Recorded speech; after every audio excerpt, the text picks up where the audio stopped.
dhaggeeffattoota fi daawwattoonni Oromiyaa Miidiyaa Teknooloojii akkam nagaa jirtanii fayyaa keessan jechaa nageenyi keenya kan irraa maddee bakkuma isin jirtanitti isin haa ga'u jenna. Waraanni adda bilisummaa Oromoo ammoo karaa magaalaa Kamisee irraa karaa Shawaa Roobii fi karaa Biraanitti kan imalaa jirutu himamaa jiran. Mootummaan diktaatora ABIY waamicha guyyaa kaleessaa walgahii taasiseen gaddee guddaanii namoota hedduu irraa kan mul'atus yoo ta'u, akkuma shaashaa keenya kanarratti argitanitti ABIY guyyaa kaleessaa yaaddota inni kaase keessa injifatamuu fi injifatuun waanuma jiru garuu haa ta'u ammoo kana boodas nuti ni injifanna jechuun tasfaa yookiin ammoo carraa lammaffaa ofii kennaa akka jirutu mul'ata. Kufaatii keenya amannee jirra namoonni hedduun ammoo gadda hedduun kan itti dhagahamus yoo ta'u magaalaa Daseetii fi magaalaa Kombolchaa qabachuu naannoo TPLF gadda guddaa keessumaan yoo hooggantoota naannoo Amaaraa ta'uun isaaniitu mul'ataa jira.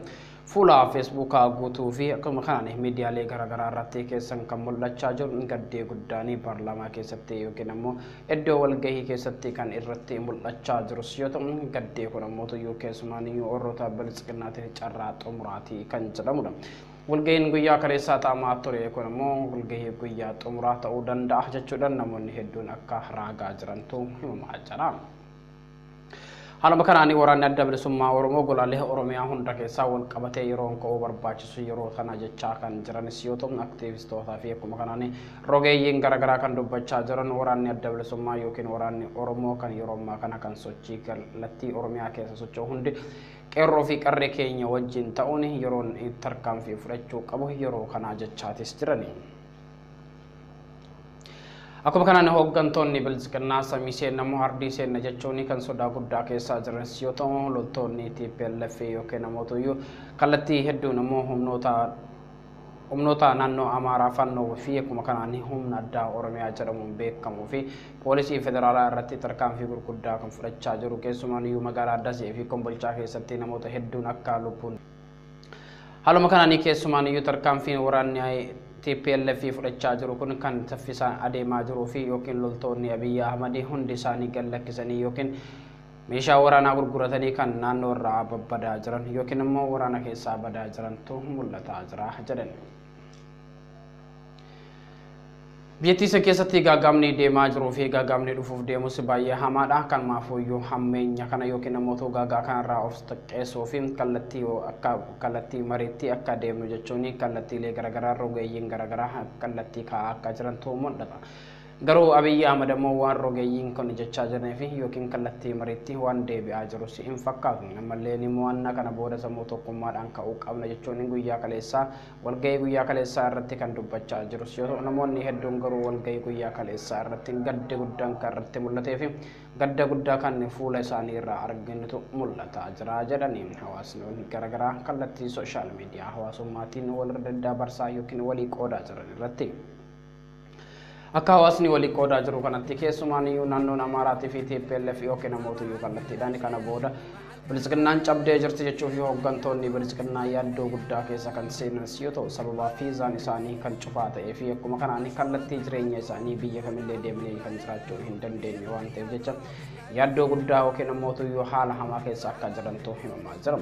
ABIY yeroo ammaa kana rakkoo hamaan kan mudachaa jiruu fi yookiin yeroo ammaa kana rakkoo hamaaf kan saaxilamaa jirus yoo ta'u biyya irraa bahee jiraachuu kan hin dandeenyee fi yookiin biyya kamillee akka deemuu hin dandeenye fiizaan isaanii kan irraa uggurames yoo ta'u haala kanaan ammoo yaaddoon hamaan biyyattii lubbuu akka wal qabdee fi yookiin lolli naannoo kaabaa irraa deemaa jiru kan lubbuu ABIY waan ol qixxeessee fakkaataa jedha aktiivistootaa fi rogeeyyiin garaagaraa yoo dubbatan. Akka raaga kanaatti biyyattiin tuni gaaggaama siyaasaatiif kaatee kan bara 2018 irraa eegaltee hanga guyyaa har'aatti dhiinni ilmaan Oromootii fi dhiinni namoota hedduu kan lola'aa tures yoo ta'u sababa siyaasaa walitti bu'iinsi siyaasaa biyyattii san keessatti gahame hoogganaa siyaasaa yookiin ammoo Jawaar Mohammed fi Baqqalaa Garbaa hidhuun gaaggaama siyaasaa biyyattii tana diiguu irratti kan gahee bu'uurri kan ta'e keessumaan Jawaar Mohammed fi akkuma kanaan dhiigaa Hacaaluu Hundeessaa ajjeesuun ammoo kallattii kanaan bahee jechuudhaan dubbatani. Haala kanaan TPLF yookiin ammoo bilisiqinnaan walda'uu isaanii yookiin ammoo hoggaa tokkoffaa isaanii guyyaa takka booda kan kabajatanis yoo ta'u hoggaa tokko garuu xumurrii hoggaa tokko kan yeroo jalqabaa ammoo TPLF irratti keessumaan TPLF cabdee dhukkee daraa buute jechuun ABIY fi akkuma kanaan Jeneraalonni ABIY AHMED kan faarsaa turanis yoo ta'u garuu ammoo faallaa kana keessatti hoggaa tokko keessatti daaraa deebatanii yookiin dhiitatanii kaanii amma immoo kenoo ABIY AHMED xumura lubbuu isaatii jechuun hoggaa isaaniitti kan kabajachuuf deeman fakkaatan jedhanii aktiivitoonni garaagaraa. Lammiileen keenya Saudi Arabiyaa keessa jira yeroo ammaa kana gaagamaa jireenya isaaniitiif jecha hoggaa tokkoo fi oliif kan hidhamaa jirres yoo ta'u haala kanaan ammoo namoonni Saudi Arabiyaa keessatti hidhan yeroo ammaa kana rakkoo hamaaf kan saaxilamaa jiruu fi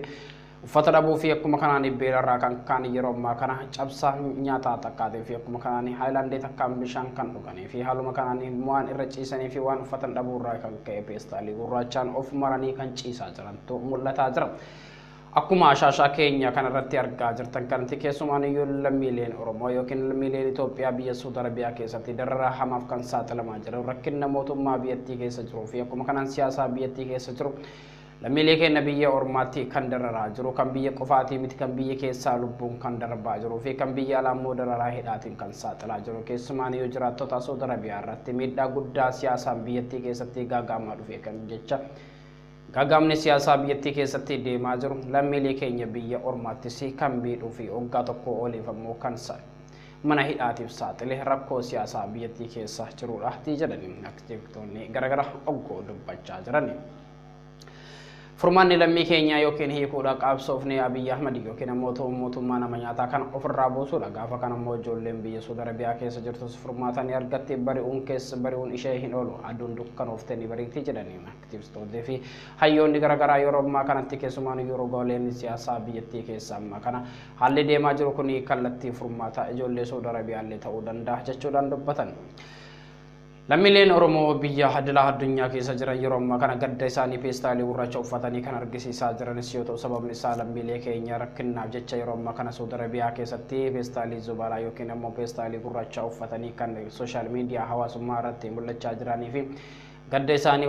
wajjin jirra jechuun hin yaada biyya lafaa kana keessatti keessumaa ilmaan Oromoo iddoo garaagaraa keessa jiran gadda isaanii kallattiidhaan mul'ifachaa jiraachuu isaaniitti mul'ata. Haa ta'u fuula Tiwiiterii irratti gochi kun kan mul'achaa jiruuf aktiivistootaa fi akkuma kanaan hayyoonni biyyoota garaagaraa kan haala kallattii Tiwiiterii irratti keessumaan yaadatti kennaa jiran biyyattiin tun ammoo gaagama siyaasaa biyyattii keessa jiru lammiilee biyyoota garaagaraa keessanillee miidhaaf saaxiluun isaa ammaa kana itti gaafatamummaa akka qabu ABIY AHMED jechuun lammiilee keenya yookiin ammoo Saudi Arabiyaa keessatti rakkachaa jiranii fi biyya Yemen keessatti namni 450 ol kan dhumeesse